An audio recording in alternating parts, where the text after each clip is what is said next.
The security guard doesn't ask the janitor to leave. He puts a hand on his shoulder in front of 14 executives and starts steering him toward the glass doors like he's cleaning up a spill. And the old man says one sentence that makes half the room stop moving. "If Marcus signs that paper, you're not promoting him," he says. "You're burying him." You can feel the temperature change. At the far end of the boardroom, a few people glance up from their tablets with the kind of annoyance rich people reserve for interruptions that come from the wrong shoes.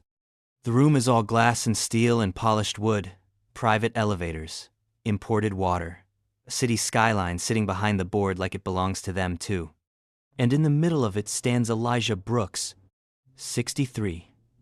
Gray janitor's shirt, name patch stitched over the pocket, a ring mark on his left hand where his wedding band used to be, a red folder tucked under one arm, and a security guard twice as young gripping him like he's already decided what kind of man he is. "Sir," the guard says, lower this time, trying to keep the scene contained. "You can't be in here." Elijah doesn't pull away. That's the part that gets you. He doesn't flinch, doesn't raise his voice, doesn't beg. He just looks down the table at the unsigned merger papers sitting in front of the empty CEO chair. "I need to talk to my son." That gets a few smiles. Not kind ones. One board member actually leans back and exhales through his nose like he's been handed a punchline before breakfast. The guard tightens his grip. "Let's go." And if you've ever watched a room decide, in one lazy second, who matters and who doesn't, then you already know what this feels like. Nobody stands up.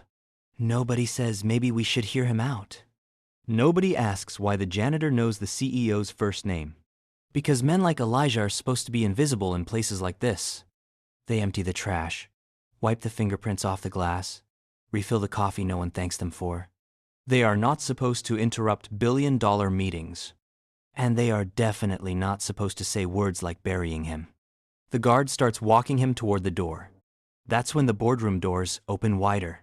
Marcus Brooks steps in. 40 years old, navy suit, controlled face, youngest CEO in the company's history, first black CEO in the company's history, a man who has spent the last 18 months being called brilliant to his face and a risk behind his back. He stops cold. Because he sees exactly what's happening. His father's shoulder in another man's hand, the folder, the room, the eyes, the humiliation. For 1 second, nobody moves. Then Marcus says, very quietly, "Take your hands off him." The guard turns. "Mr. Brooks," he forced his way. "I said take your hands off him." The room obeys the voice before the guard does. Elijah's shoulder is released. And then Marcus says the one word nobody in that room is ready for. "Dad." Silence. Not normal silence. The kind that hits so fast it feels like the air has been taken out of the room with a vacuum. Every face changes at once, but not in the same way. Shock on some, embarrassment on others, annoyance from the ones already calculating headlines, and on 2 or 3 faces, something uglier. Because now the old black janitor they were willing to drag out like a trespasser is no longer background. Now he's connected. Now he matters. And the worst people in that room hate that. Marcus crosses to him. "Are you okay?" Elijah nods once. "No time." He holds out the red folder. Marcus takes it. The board chair, Evelyn Grant, is the first one who finds her voice. Late 50s, perfect posture. Hair like it never met wind. The kind of woman who says cruel things softly so she never has to look cruel at all. "Marcus," she says, "we are 5 minutes from a vote." Elijah looks at her. "And if you take that vote," he says, "you'll hand him the shovel." Now everybody is awake. Marcus opens the folder. Inside are photocopies, a printed email chain, a page pulled from what looks like a merger appendix, 2 photographs of shredded papers pieced back together with clear tape. And on top, a single yellow sticky note in Elijah's blocky handwriting. "Check Appendix 14. They move the losses to you. The plant closure too." Marcus reads it once. Then again. His face doesn't drop. That's not how men like Marcus react when they're scared. His face gets still. If you know powerful people, you know that look. Stillness is what comes right before impact. "What is this?" Evelyn asks. Marcus doesn't answer her. He looks at Elijah. "Where did you get it?" Elijah glances around the room first, taking in every expensive suit, every polite predator, every person who just watched him get grabbed. "In the trash," he says, "and in the shred bins. And from hearing things people say when they think the help stopped being human years ago," one of the directors actually mutters, "Jesus." But this is only the beginning, because calling him Dad shocks the room. What happens next nearly destroys the company. And before this day is over, Marcus Brooks is going to have to choose between protecting the seat he spent his whole life fighting for and standing beside the man who taught him how to survive without one. The crazy part is, none of this starts that morning. It starts months earlier, with a mop bucket, a silence between father and son, and a building full of people who never noticed the man cleaning around them is the one paying the closest attention. Elijah Brooks didn't become a janitor because life went exactly how he planned. He became a janitor because life did what it does to a lot of good men. It took, and took, and took again. Before the gray uniform, before the night shifts, before strangers started calling him boss, in that half-joking way people do when they don't know your name and don't plan to learn it. Elijah was a machine technician at a manufacturing plant on the south side of the city. He was good with his hands, steady, the kind of man who could hear a bad bearing before the machine itself admitted something was wrong. He married young, worked long, missed sleep, never missed rent. Then the plant closed. Not because the workers failed, not because the work dried up, because someone in a tower somewhere decided numbers looked prettier with a different zip code attached to them. That's how fast a life can bend. 1 quarter, 1 board vote, 1 carefully worded press release about efficiency. After that, Elijah worked wherever the work was. Shipping yard, warehouse, maintenance, school custodial crew. Nothing glamorous, everything necessary. And if you're wondering whether that kind of life hardens a man, the answer is yes. But not always in the way people think. Elijah didn't get mean. He got disciplined. He learned what it cost to keep your pride when the world kept trying to rent it by the hour. He learned how to stand quietly in rooms built to make men like him feel temporary. He learned not to explain himself to people who had already decided what he was worth. And he raised a son who watched all of it. Marcus grew up in a 2-bedroom apartment above a beauty supply store where the summer air conditioner sounded like a car engine trying to confess. He did homework at the kitchen table while his mother, Denise, braided neighborhood kids' hair for extra money, and Elijah came home smelling like solvent, bleach, cold weather, and work. Not one smell. Work has its own smell. Anybody who grew up around it knows. Marcus watched his father come home with hands cracked from chemical cleaners and still sit down to help with science homework like he had all the energy in the world. He watched him show up late to school concerts, still wearing steel-toe boots because he'd run straight from shift to auditorium without time to change. He watched people look through him. That part matters. Because when you're a kid, you don't just see your parents. You see how the world sees them. And it does something to you. Marcus was smart early.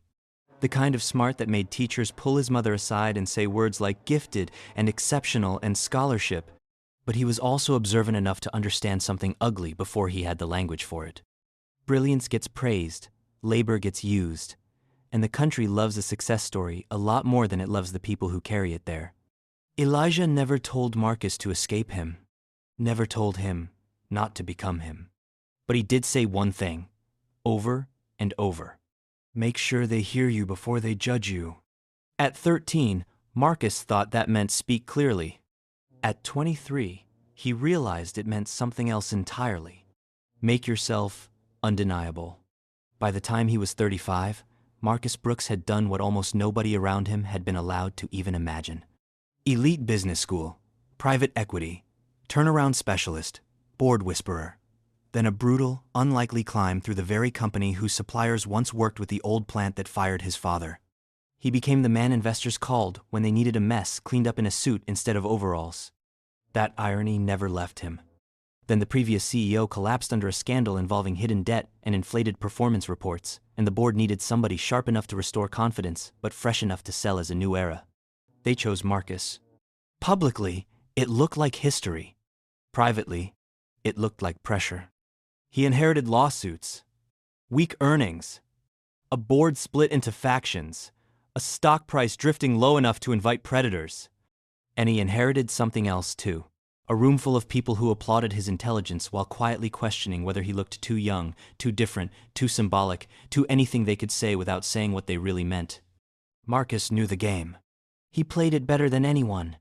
Perfect tie, perfect numbers, perfect restraint.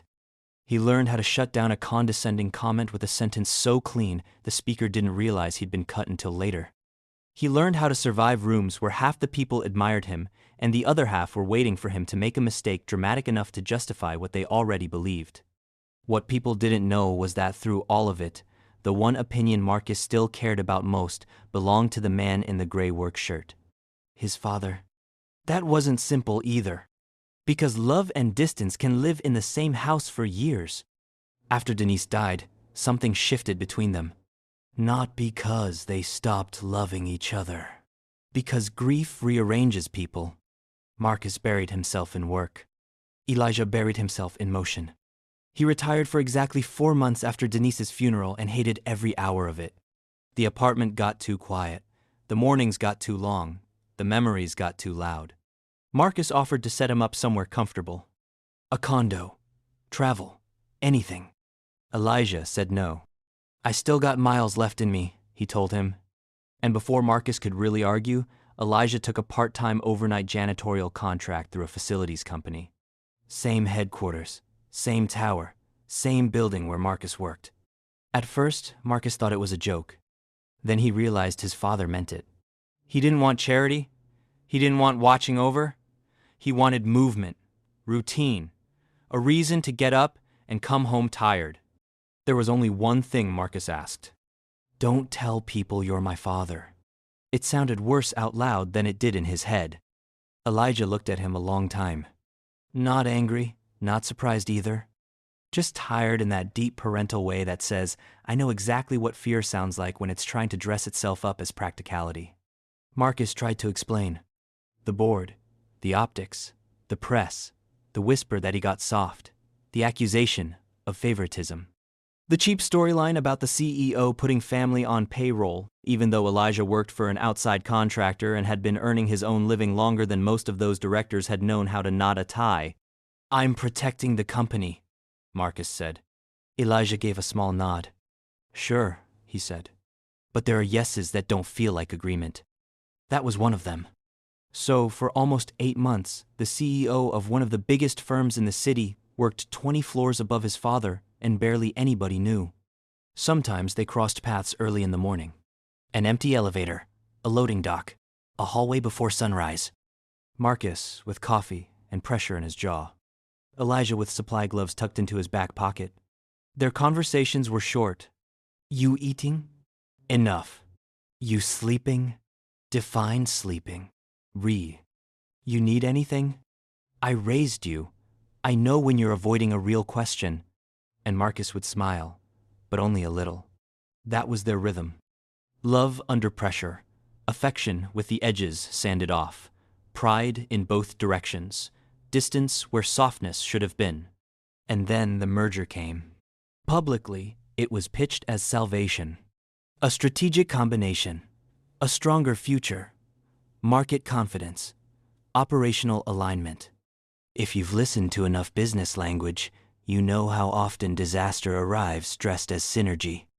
The acquiring partner was Vale Halberg Industrial, a ruthless competitor with cleaner books, colder instincts, and a reputation for cutting communities to pieces while calling it reform.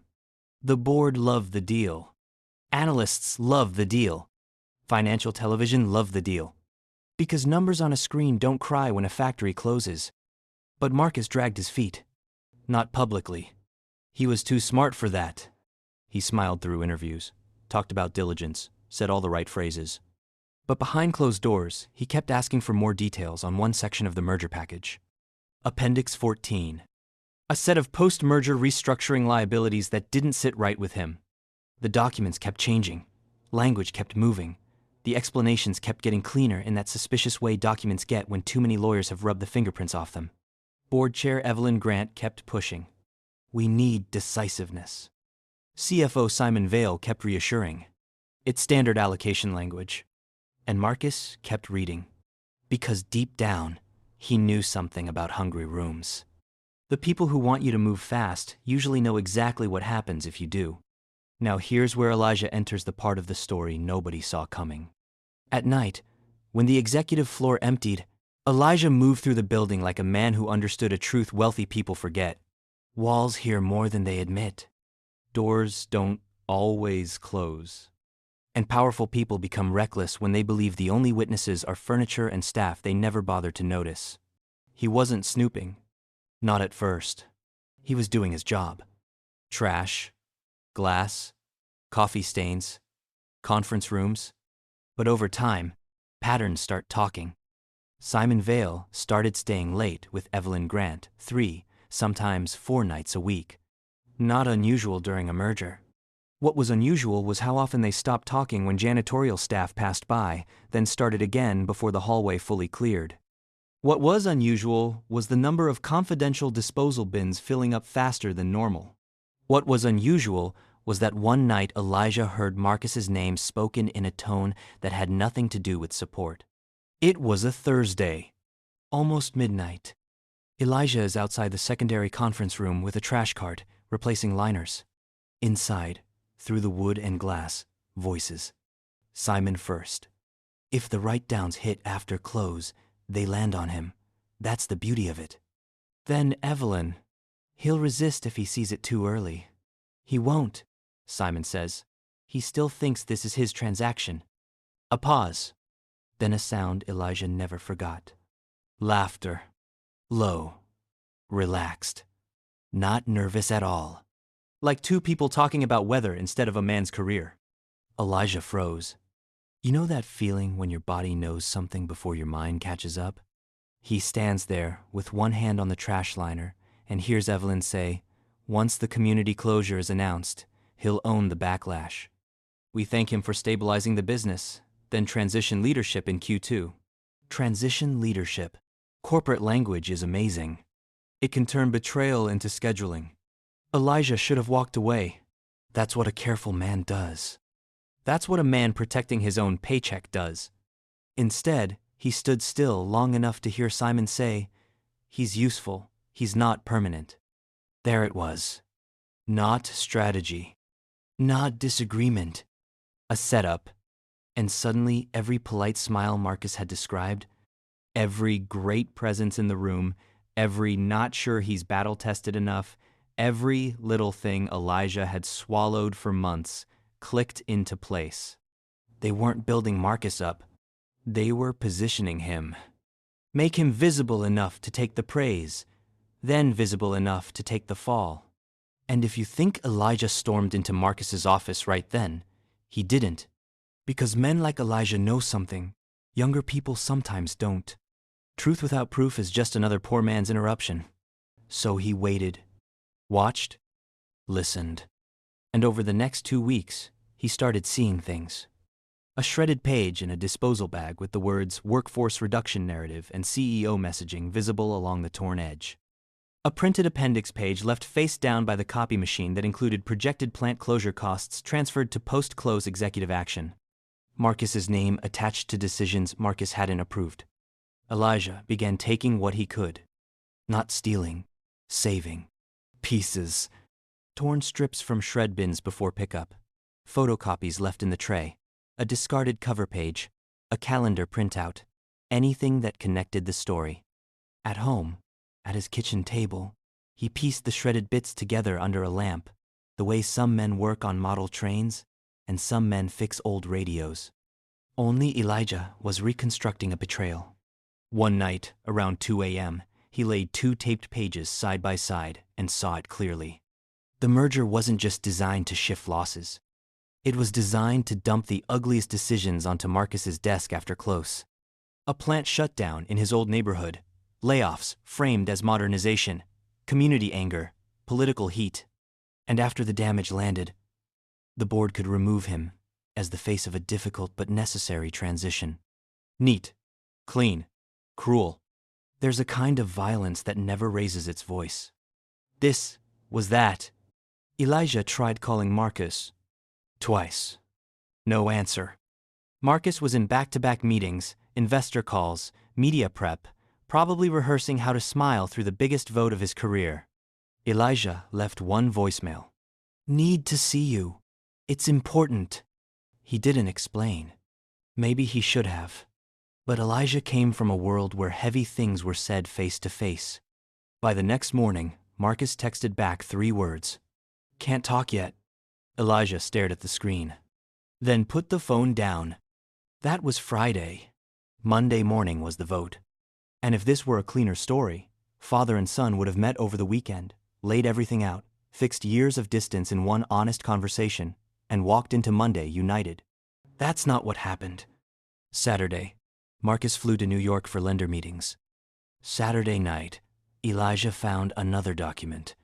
Sunday, Marcus called around 9, exhausted, asking if his father had taken his blood pressure medication.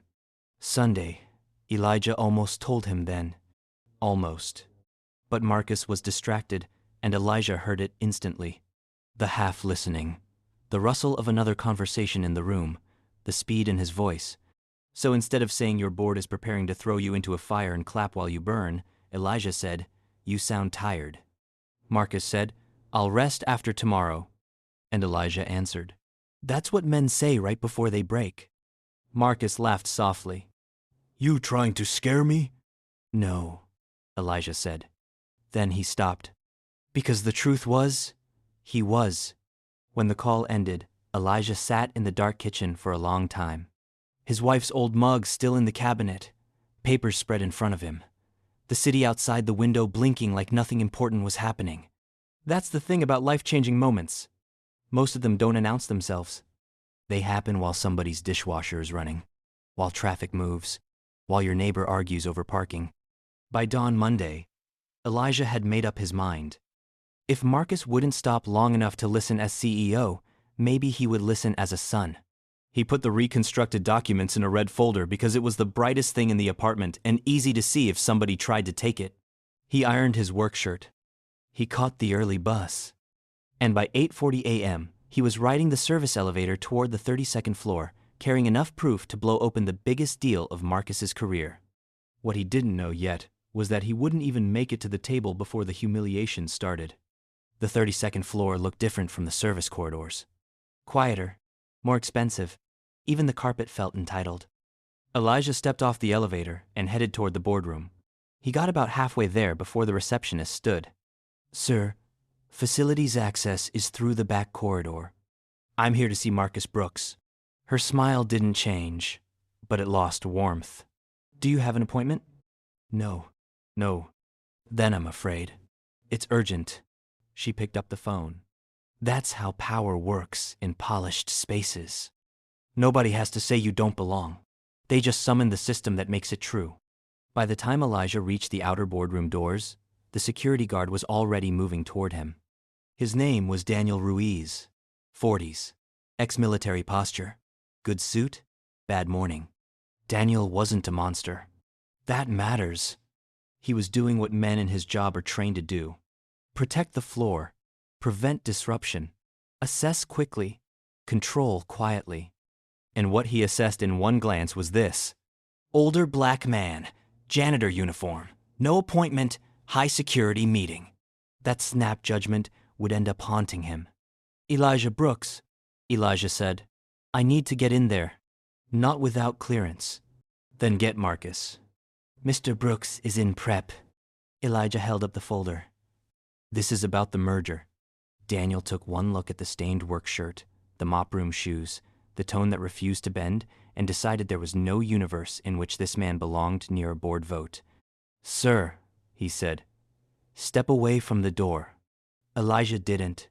Call him. Daniel moved closer. I'm not asking again. What happens next is the part that later gets replayed online in a clipped, shaky phone video taken by somebody from investor relations. You never see the whole context. You just see the moment class and race and authority locked together in one ugly frame. Daniel grabs Elijah's shoulder. Elijah says, take your hand off me. The door opens. Several board members already seated look over, and Daniel tries to pivot Elijah away before the scene spreads. That's when Elijah says the line, "If Marcus signs that paper, you're burying him." And then seconds later, Marcus walks in and says, "Dad, by lunchtime, that clip would be everywhere." But inside the room, in the moment, the shock is still raw. Marcus takes the folder from his father and scans the first page. Simon Vale, the CFO, speaks up for the first time. "This is inappropriate," he says. "Whatever he brought in here can go through proper channels." Elijah turns toward him. "That funny thing about proper channels," he says. "They seem to lead right back to you." A few heads snap in Simon's direction. Simon gives the kind of smile men use when they think calmness will make a lie look intelligent. "Marcus, with respect, we can't halt a board proceeding every time someone from facilities wanders in with conspiracy theories." There it is. Someone from facilities. Not Elijah, not Mr. Brooks, not the father of the CEO. A category. A level. A place. Marcus closes the folder. "Did you just call my father someone from facilities?" Simon blinks, realizing too late that he overplayed his hand. "I'm saying..." "I know what you're saying." Evelyn cuts in before Simon makes it worse. "Marcus, personal offense is understandable, but governance requires discipline. If there's a concern, we log it, investigate appropriately, and continue with today's agenda." Marcus looks at her. "And if the concern is that today's agenda was designed to pin unrevealed liabilities on me after close?" That lands hard. Two independent directors sit up. One asks, "What liabilities?" Simon opens his mouth, but Marcus is already flipping to the appendix page. "Appendix 14, he says. "Post-close restructuring obligations assigned to the executive office, including South Mercer plant closure costs and workforce reduction communications." A director frowns. "That wasn't in our last review packet." Marcus holds up the page. "It was in this one." Evelyn's expression stays level, but now you can see it. Not fear, exactly. Recalculation. And this is where the day could have gone one way or another. Marcus could have tucked the folder aside, protected the meeting, promised review, saved appearances. A lot of leaders would have. Because the second you make a family tie visible in a room like that, you become vulnerable to a very specific kind of accusation. Emotional, compromised, not objective enough. Marcus knew all of that. You can see him doing the math in real time. If he sides with his father too fast, the board will say he's unstable. If he ignores him, he may sign his own destruction. And if you think that's the hardest choice he faces that day, it isn't. The hardest part comes later, when the damage stops being theoretical. For now, Marcus takes a slow breath and says, "Meeting paused. 20 minutes. Evelyn's voice turns sharp for the first time. "You do not have unilateral authority to suspend a scheduled board vote." Marcus looks around the table. "I do, when the materials in front of this board may be incomplete or manipulated." He turns to the company secretary. "Record that." The secretary hesitates, then types. That tiny sound of keys clicking into the silence feels bigger than it should. Because now, it's official. Now this is not a janitor's interruption. Now it's a crisis. Marcus looks at Daniel, the guard. "Mr. Ruiz, thank you. Wait outside." Daniel nods once, suddenly aware that he has become part of something far above his pay grade. Then Marcus looks at his father. "Stay." That one word does more than protect Elijah. It picks a side. And everybody in the room knows it. The board filters out in tense clusters. Some go to call lawyers. Some go to call aides. Some just need the hall. Because even wealthy people need oxygen when a room stops following the script. Simon and Evelyn remain near the far end of the table, speaking low. Marcus doesn't look at them. He steers Elijah into the smaller adjoining conference room and closes the door.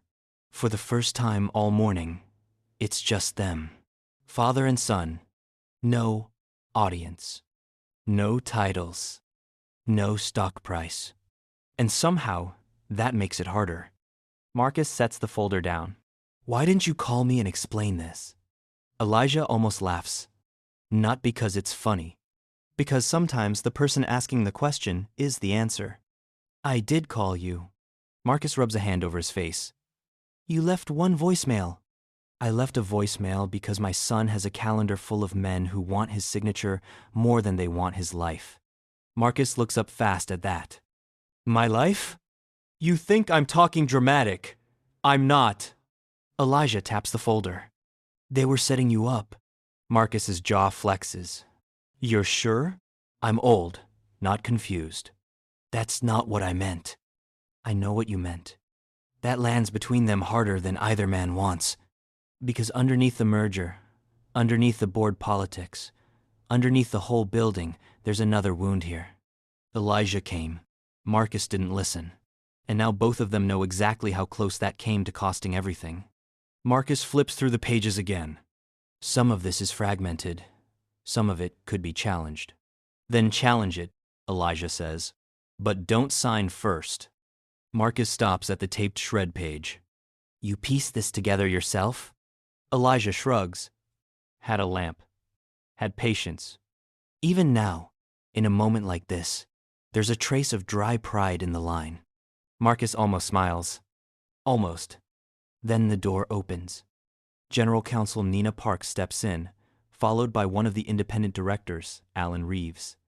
Nina is efficient, unsentimental, impossible to charm when she's working, which is exactly why Marcus trusts her. I reviewed the appendix page, she says. It does not match the version in the secure board portal. Alan adds, and Simon's explanation last week explicitly stated no plant closure decision had been attached to first phase integration. Marcus looks at them both. So either the board packet was altered, or this was withheld. Nina gives a small nod. Either way, if we proceed without clarity, you're exposed. And Elijah says, Told you. Nina glances at him. Not dismissively, just taking stock. This man in the work shirt, with the tired eyes and taped-together paper, has just shifted the entire legal posture of the room. Where exactly did you find the documents? She asks. In places people throw away things they think won't matter. Nina almost asks a follow-up, then stops. Because the truth is obvious. He found them in the one place the board never thinks to look. Beneath itself. Marcus turns to Alan. Can we force a delay? Alan answers carefully. A short one, maybe. Not a full derailment without stronger proof. Lenders are tied to this vote. If we blow timing, they may call it uncertainty. Marcus exhales. There it is. The second clock. Not just truth versus lies. Truth versus time. And right on schedule, things get worse. Because while Marcus is trying to contain the crisis inside the building, the video from the hallway escapes it. At 9:22 a.m., a clip hits a private finance group chat. By 9:31, it reaches social media. By 9:40, the caption underneath one of the faster-growing posts reads, CEO stops board meeting to defend janitor father after security incident. At 9:47, another post appears from a market commentator who has never met any of them. Nepotism drama at Brooks Industrial on merger day? Ugly look. Ugly look. That's how fast human humiliation becomes somebody else's content. Marcus's phone starts buzzing. Then buzzing again. Investor relations, journalists, 2 board members texting separately, a lender, a state senator's office. Outside the building, a story is forming. Inside the building, they haven't even reached the bottom of the first lie. And this is where Elijah does something that says everything about who he is. He sees the phone. He sees the pressure flooding in. And he says quietly, I can leave. Marcus looks at him like the suggestion is offensive. You walk out now, they'll say you had nothing. Elijah nods. Maybe. Then he adds the part that hurts. But if I stay, they'll say you chose family over judgment. There's no self-pity in it. Just a clear-eyed understanding of how this world works. That almost breaks Marcus more than the boardroom did. Because this is the man who held 3 jobs and still showed up to science fairs in work clothes. The man who buried his wife and kept standing. The man who just got grabbed in front of executives and is still thinking about how to protect his son's image. And you can feel it hit Marcus all at once. The guilt, the gratitude, the shame. All the times he told himself privacy was strategy. All the times he let the distance stay because it was easier than admitting he was afraid of what elite rooms would do with the truth. He sets his phone face down. "Stay," he says again. This time it sounds different. Not like an instruction, like a decision. By 10:05, the board is back in session. No one is pretending normal anymore. Evelyn sits straighter than before. Simon's calm has become more deliberate, which is always a bad sign. Nina has a legal pad open. Alan has stopped trying to look optimistic. Daniel stands by the wall outside the interior glass, visible but removed, as if the building itself is unsure what role he now plays. Marcus opens. "We have conflicting documentation related to post-close liabilities, plant closure timing, and executive attribution. Until that is resolved, I will not sign." Simon responds instantly. "This is a gross overreaction based on documents collected from refuse containers by a contract employee with a personal connection to the CEO. Elijah doesn't move. Marcus doesn't blink. Nina says, "Refute the content, Simon." "Not the source. The content." That's when Simon makes his mistake. He reaches for a version of the packet and says, "The language in question was provisional." "Provisional?" Alan cuts in. "Then why was it attached to a live signature set?" Simon stops. Just a fraction too late. But in rooms like this, a fraction is enough. Because now, everyone heard it. There was a version. There was language. He knows too much about something he was supposedly dismissing as garbage from a shred bin. Evelyn intervenes. "We are drifting into theater. Marcus, if you halt this deal over improperly obtained draft material, you will trigger financing consequences the company may not survive. There's the knife. Not your judgment. Not your father. Not truth. Survival." That word makes people fold all the time. Marcus knows it. He also knows Evelyn chose it on purpose. If he continues to resist, he becomes the man who endangered the company. If he signs, he becomes the man who will be blamed for the wreckage afterward. Either way, they get to write the story. Unless he finds something bigger. And that's exactly when the dark part of the day begins. Because stronger proof doesn't arrive. Not immediately. Instead, the next hour strips both men down. Nina requests access logs for document revisions. IT says the relevant activity came through executive admin credentials with board chair override privileges. Evelyn says that proves nothing.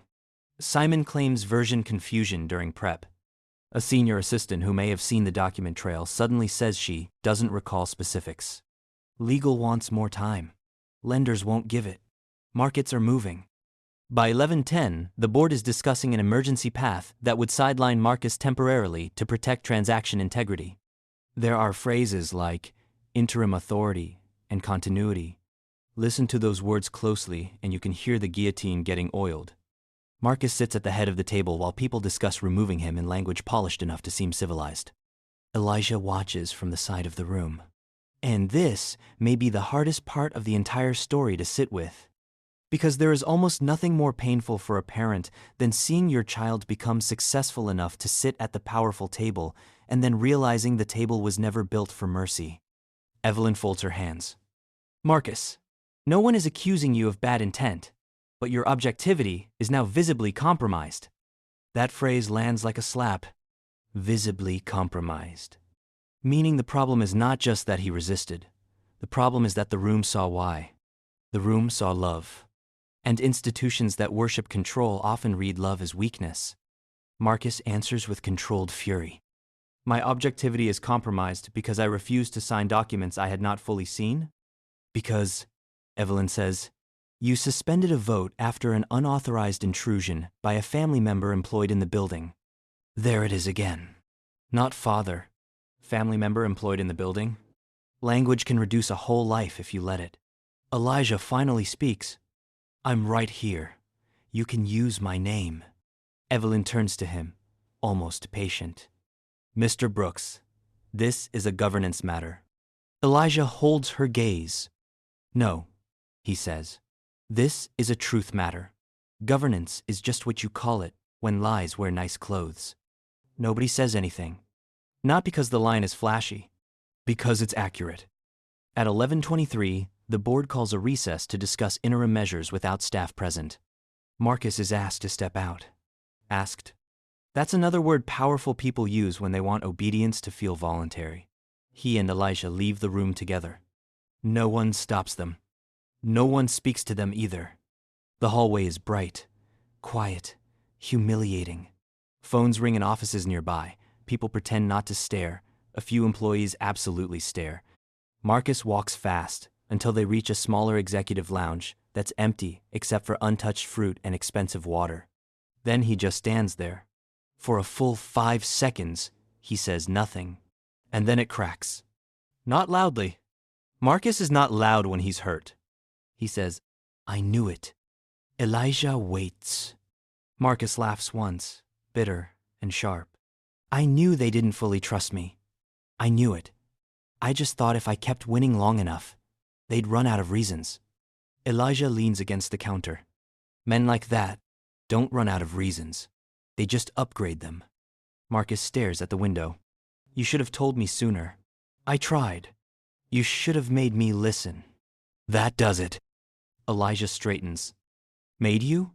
Her face. Marcus turns, exhausted, angry, not really at him, and maybe a little at him and mostly at himself. "Yes, made me. For once, stop being calm and make me listen." Elijah's eyes harden. For once, there's a long pause. And suddenly, this isn't just about the merger anymore. This is about every buried thing. Every call cut short, every visit postponed, every careful distance Marcus told himself was temporary. Elijah nods slowly. "There it is." Marcus rubs his forehead. "That's not what I meant." "No, son, it is." He takes a breath.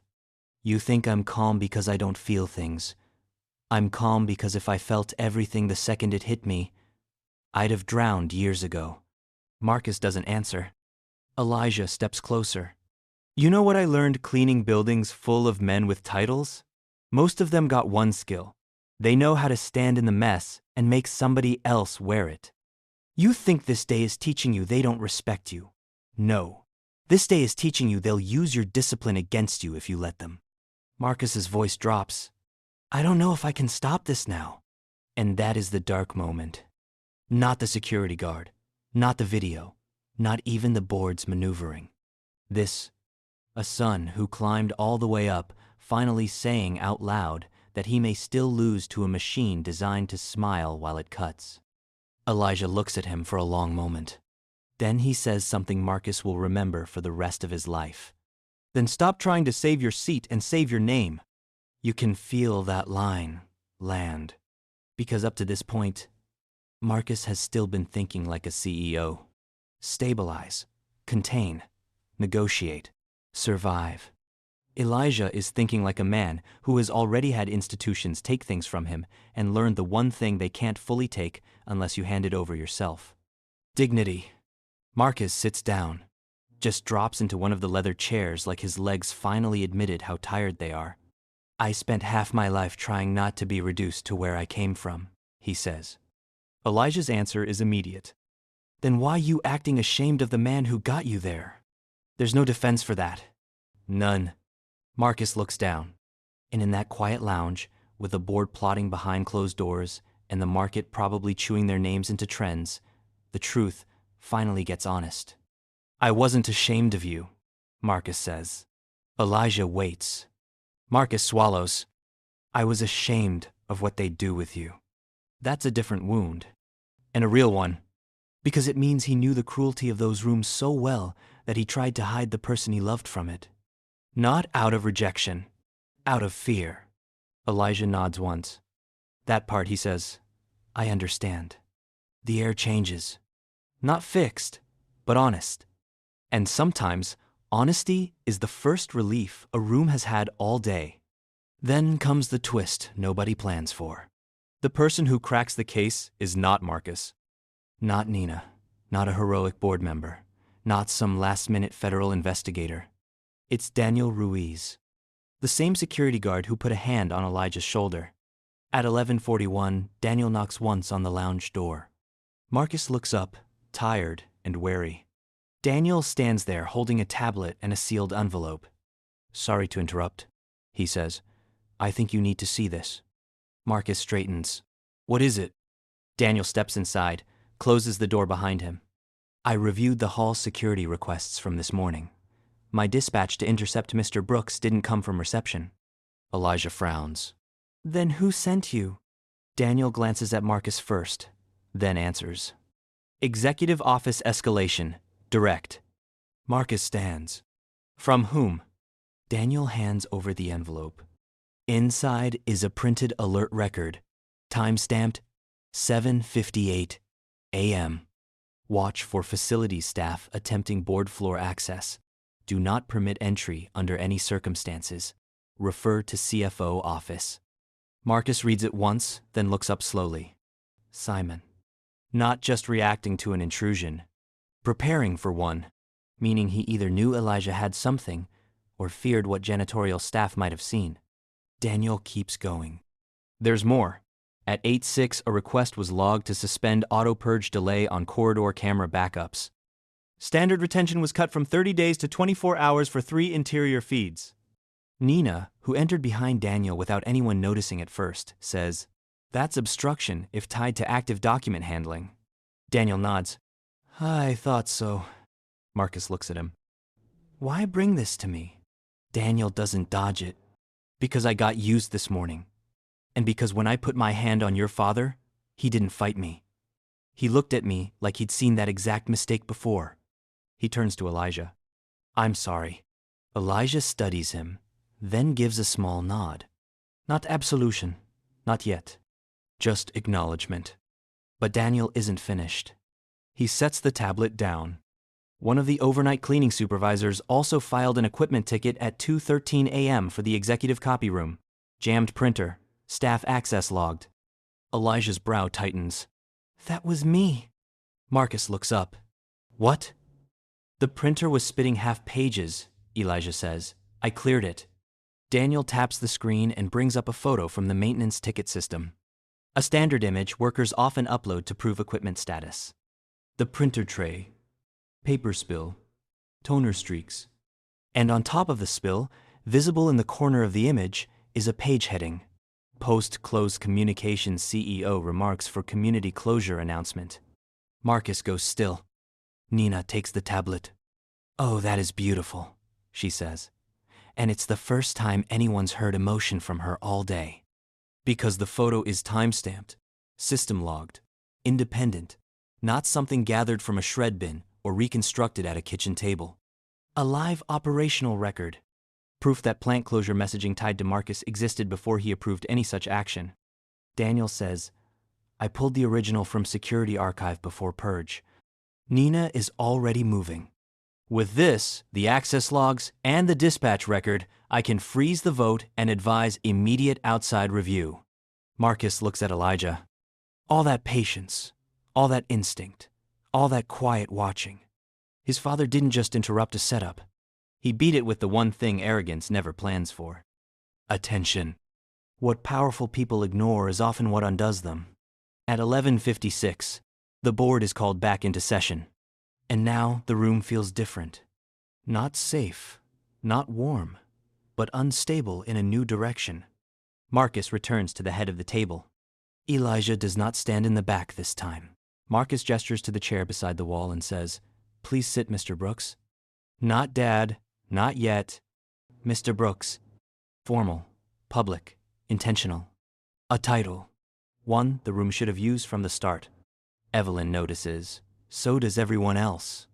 Nina begins.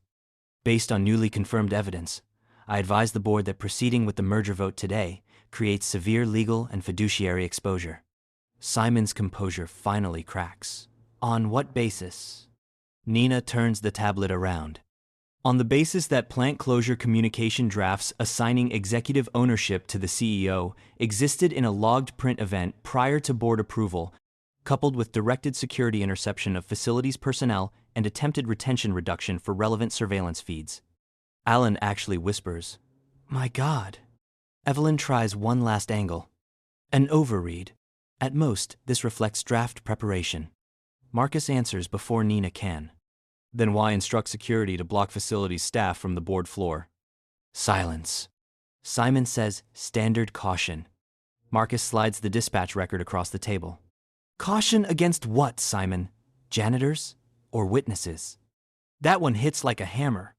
You can see two directors physically lean away from Simon now, which tells you everything about where the room is going.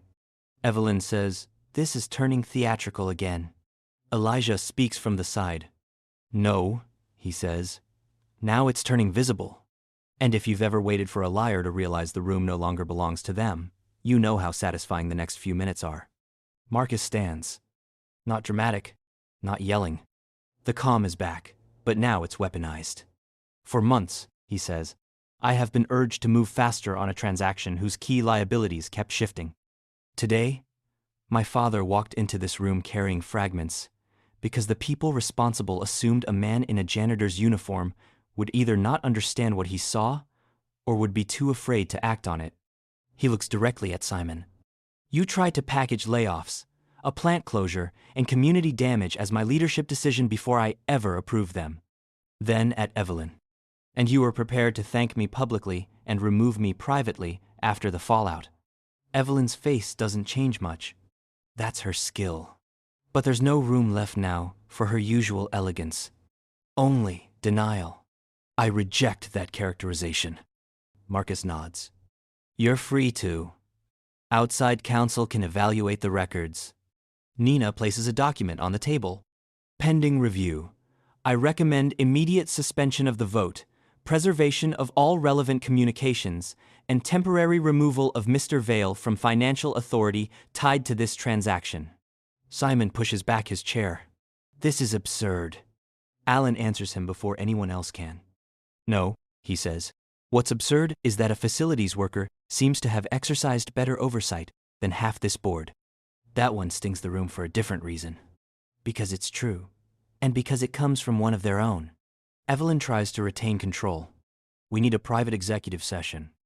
Marcus says, "You can have one, after you vote on preservation measures." She stares at him. Marcus stares back. And there, in that locked moment, you can feel the power dynamic flip. Not because Marcus suddenly became stronger, because the truth made her weaker. That's different. A lot of people confuse dominance with power. Real power is what remains when the lie is gone. The vote is taken. 5 in favor of suspension, 3 against, 2 abstentions. Motion passes. Simon Vale is removed from merger authority pending investigation. Evelyn is formally limited from directing document control. Outside counsel is called in. And the biggest deal of the year dies right there on the table where it was supposed to crown Marcus or bury him. But the final payoff still hasn't arrived. Because exposure is one thing. Repair is another. And the most meaningful moment of the day doesn't happen in that boardroom. It happens downstairs. Word spreads through the building with the speed only office gossip and breaking news can travel. By early afternoon, everybody knows some version of the story. Security stopped a janitor. The janitor was the CEO's father. The merger got blown up. The CFO might be finished. Video everywhere. Employees cluster near screens. Phone chargers disappear from desks. People whisper in hallways with the excited, guilty energy of witnessing history from too close. By 2:15, Marcus requests an all-hands town hall in the main atrium. Some board members hate the idea. Of course they do. Public truth terrifies people who built careers on private manipulation. Marcus does it anyway. The atrium fills. Executives on the balcony. Managers near the back. Administrative staff. Mailroom workers. Contract cleaners. Security. Analysts. Assistants. People who've never been addressed in the same room as each other because companies love unity in press releases and hierarchy in architecture. Elijah almost doesn't go. He stands near the service corridor in his work shirt, wanting no part of a stage. Marcus finds him there. "You should be out there." Elijah shakes his head. "That's your room." Marcus looks at him, and for the first time all day, there is no CEO in his face at all. Just the sun. It should have been ours a long time ago. That line nearly folds Elijah in half. Not visibly. He's too steady for that. But if you know fathers, you know. Sometimes the apology they need most is not a speech. It's a door being opened. When Marcus walks onto the atrium stage, the room quiets. He doesn't have a script in his hand. That matters. People can tell when language was approved. They can also tell when it was earned. He stands at the microphone and takes in the crowd. Some nervous, some curious, some openly recording, some still not sure whether this is damage control or something real. Then he begins. This morning, a member of our facilities team was stopped outside a board meeting. A pause.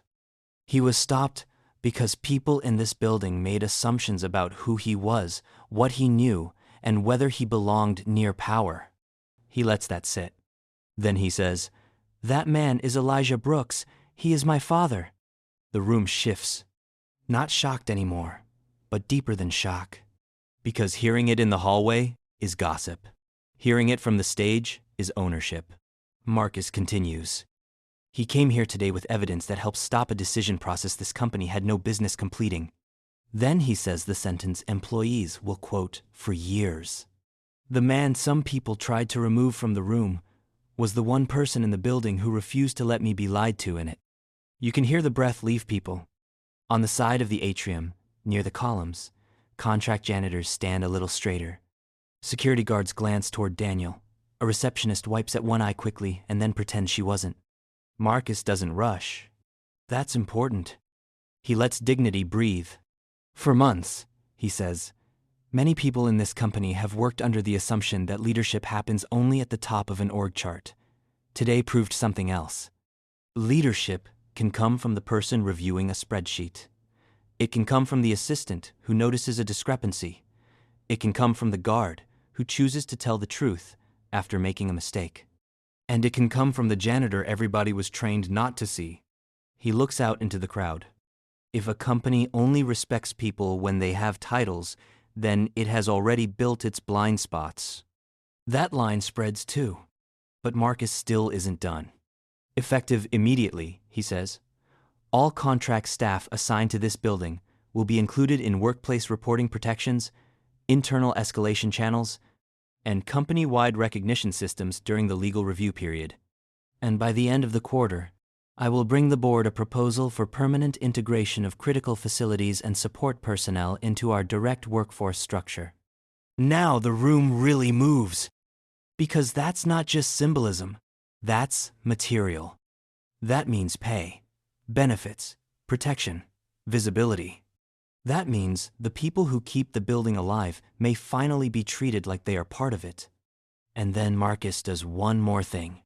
He steps back from the microphone, looks toward the side corridor, and says, "Dad?" Every head turns. Elijah hates every second of attention and walks out anyway. Not with performance, not grinning, not milking the moment, just walking. Slow, steady. Work shoes on polished floor. The room starts clapping before he reaches the stage. Elijah almost stops. Marcus doesn't. He waits. And when his father gets there, Marcus doesn't shake his hand like a politician. He hugs him. In front of everybody.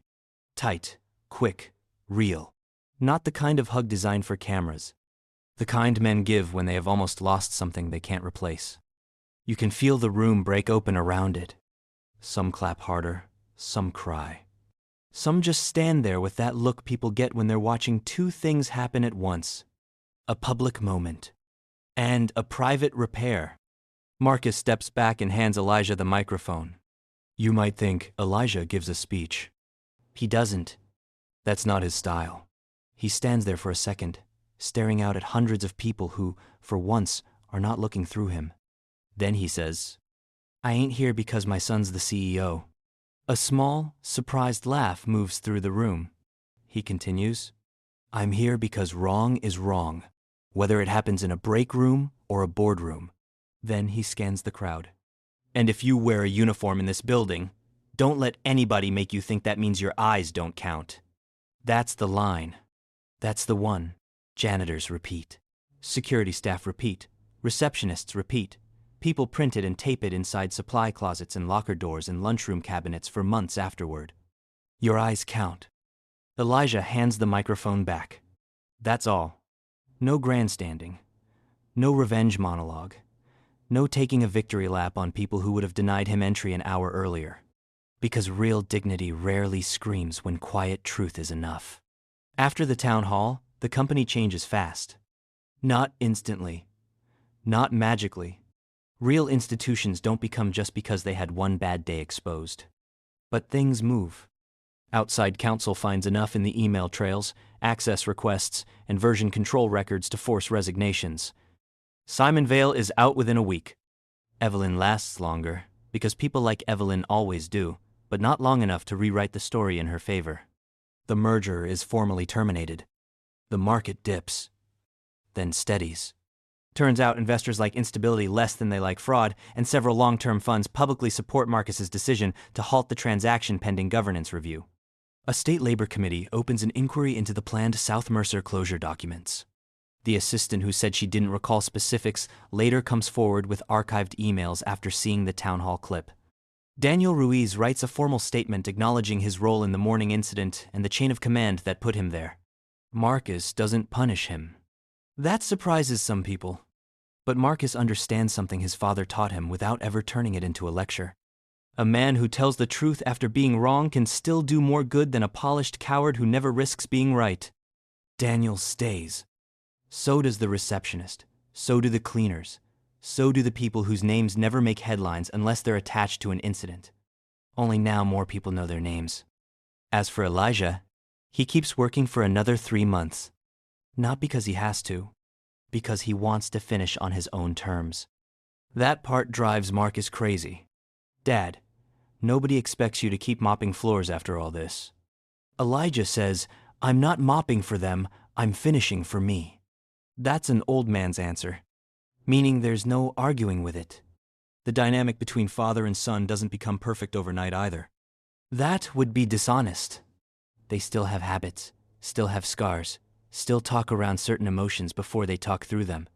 But something essential changes. Marcus stops hiding the human parts of his life from professional rooms. Not recklessly.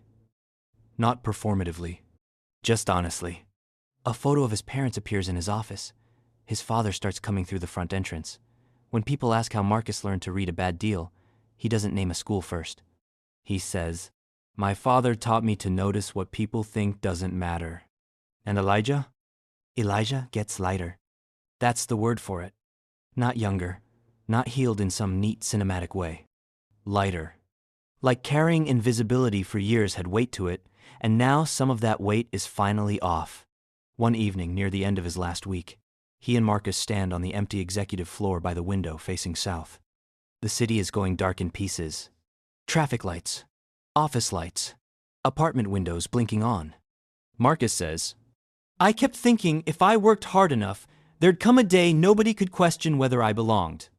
Elijah smiles, small and tired, and wise in the way life forces some men to become. You belong before they say so. Marcus nods, but doesn't speak. Then Elijah adds, the trick is not waiting on people who profit from your doubt to confirm it. That's the lesson, really. Not just for CEOs, not just for sons, not just for black men navigating institutions that keep offering visibility without safety. For anybody who has ever been underestimated on sight. Anybody who has ever had their clothes judged before their character, their job title judged before their mind, their accent judged before their truth, their station judged before their soul. A lot of people think the satisfying part of this story is the boardroom moment. The security guard, the stopped hand, the stunned silence, the CEO saying, Dad. And yes, that part is good. It's dramatic, it's cinematic, it lands. But it's not the best part.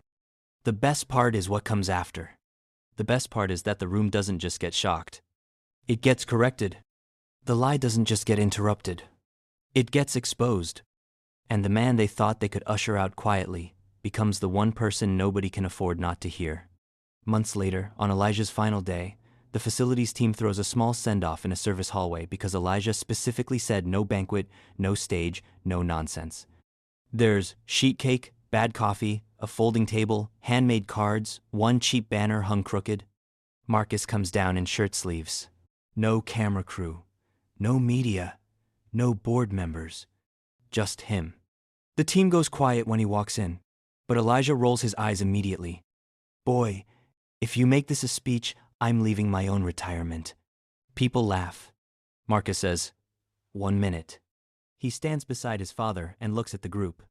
I know a lot of you got thanked after the town hall. You should have been thanked before that. This building runs because of people whose names don't make it into earnings calls. That changes only if we keep changing it. Then he turns to Elijah. And as for this man? He pauses. You can hear the HVAC in the ceiling. A cartwheel squeaks down the corridor. Somebody sniffs quietly. Marcus smiles. This man taught me that being respected and being valuable are not the same thing. One depends on other people's eyesight. The other one was there all along. Elijah looks away, because that one gets him. Really gets him. Marcus hands him a small box. Inside is not a watch, not a plaque, not some corporate gift selected by committee. It's a brass nameplate. Simple. Heavy. Engraved. Elijah Brooks. Underneath, in smaller letters. Your eyes count. For once, Elijah can't speak right away. He just runs his thumb across the metal. And if you've ever seen an older man receive proof that the world finally understood something about him too late but not too late, then you know exactly why nobody in that hallway says a word. Finally, Elijah clears his throat. This thing better not be expensive. The room laughs through tears. Marcus says, You raised me. I know cheap when I see it. That gets a real laugh. The kind that comes from love.